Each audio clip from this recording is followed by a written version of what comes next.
Napabalikwas ako sa inihigan kong sasakyan at inikot ang paningin sa buong paligid. Nasa Maynila na kaya kami?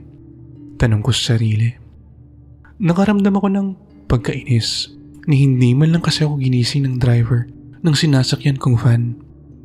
Maging ang mga kasabay kong pasahero ay parang walang pakialam sa kapwa nila at hinayaan lang akong maiwang natutulog dito sa loob. Lumuwas kasi ako ng Maynila mula sa aming bayan ng Santa Barbara dahil magsisimula na naman ang aming klase para sa second semester.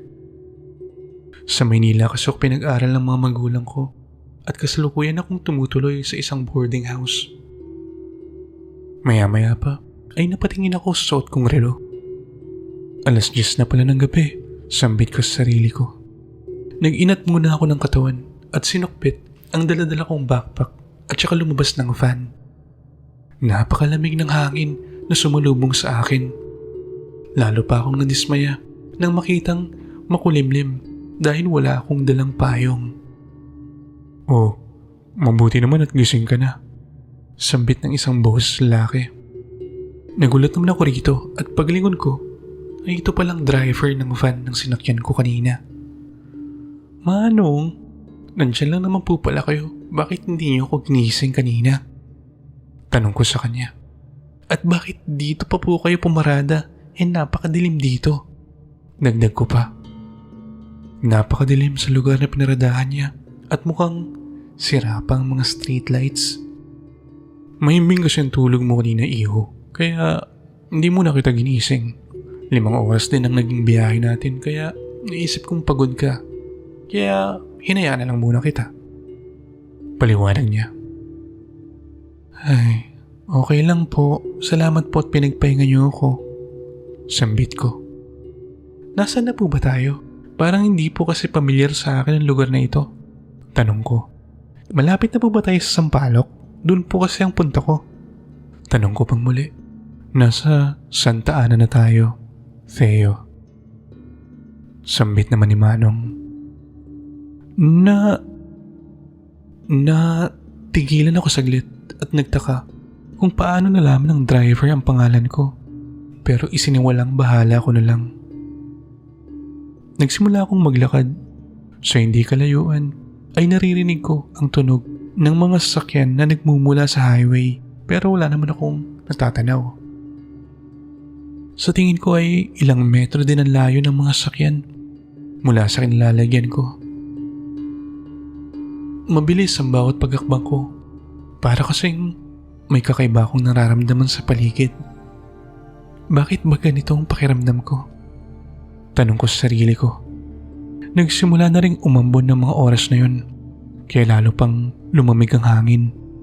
Inilibot ko pa ang mga mata ko sa paligid. Masyadong madilim sa lugar kaya hindi ko masyadong makita ng malinaw ang mga taong nakakasalubong ko. Inilagay ko sa loob ng bulsa ng suot kong jacket ang mga nanlalamig kong kamay. Ayoko ng ganitong pakiramdam dahil alam kong may kakaiba na namang makikita ang ikatlong mata ko. Posibleng may mga ligaw na kaluluwa sa lugar na ito.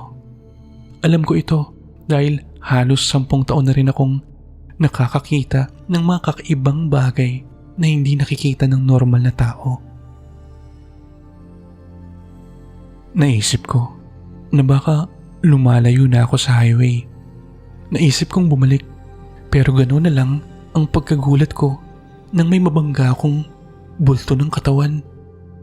Napasigaw ako. Mabilis rin akong napaatras at tinignan ang nabunggo ko. Nanindig ang mga balahibo ko nang maaninag ko ito. Isang katawan ng lalaking walang ulo. Muli ay napasigaw ako dahil sa gulat at matinding takot ang naramdaman ko sa mga sandaling iyon. Mabilis naman akong tumakbo at hindi huminto hanggang sa mapagod ako. Hindi ko na halos mayakbang pa ang mga paa ko at hindi nga ako nagkamali dahil maraming ang ligaw na kaluluwa ang naririto sa lugar. Kailangan kong makaalis dito Sambit ko sa sarili ko habang habol ang hininga. Hindi ko na kayang tumakbo pa ng mga oras na yun. Kaya nagpahinga muna ako at lumanghap ng hangin. Lumingon-lingon rin ako sa paligid at nakahinga ng maluwag nang hindi ko na natanaw pa ang lalaking walang ulo. Ilang minuto pa ang pinalipas ko at maya-maya ay naglakad na muli ako. Litong-lito ako kung paano nga ba ako naligaw dahil diretso lang naman ang nilakad ko kanina. Pero kahit anong gawin ko, ay hindi ko pa rin mahanap ang lugar kung saan nakaparada ang van. Wala na rin ang tunog ng mga sasakyan. Tanging mga huni na lang ng mga ibon at kulisap ang mga naririnig ko. Natatakot na talaga ako dahil tila ako'y pinaglalaruan at mas lalo pang tumindi ang kilabot na nararamdaman ko. Pero sa kabila ng mga nararamdaman ko ay wala pa rin akong maaaring gawin kundi ang muling maglakad at magdasal na sana makita ko na ang van. Binilisan ko ang bawat takbang. Nabuhayan naman ako ng loob nang may matanaw akong liwanag na tila nagmumula sa isang sasakyan. Hindi na ako nag-aksepa ng oras at kaagad na tumakbo. Pero napahinto ako muli nang bigla na lang mawala ang liwanag na nakita ko. Halos maiyak ako sa mga sandaling iyon sa sobrang takot na naramdaman. Naisip ko na baka hindi galing sa isang sasakyan ang liwanag na nakita ko kanina.